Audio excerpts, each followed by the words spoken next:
tirada yawa lagi pero natay tirada karon manguha tag kawayan. Before taan ang manguha tag kawayan nato sang video-videohan niya tong agian niya grabe jud kilisod. Buntod ni siya pero nindot og view ni sa babaw. Diyan lapita guys mo na yung mga agian nga kasagingan kaayo.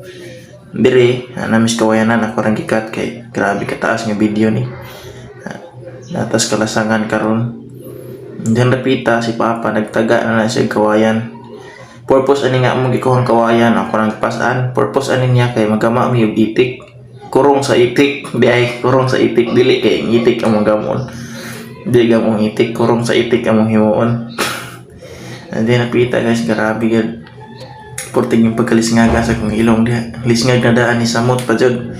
Kay grabe kabugat nga kawayan gidala na mo.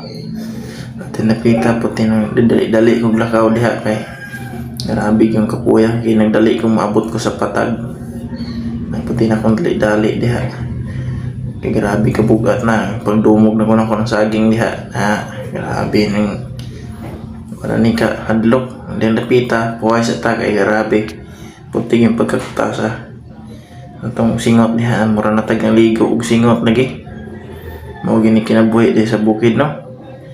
Nindot kita human lagi eskwela kay arong maka kontak tawhay-tawhay.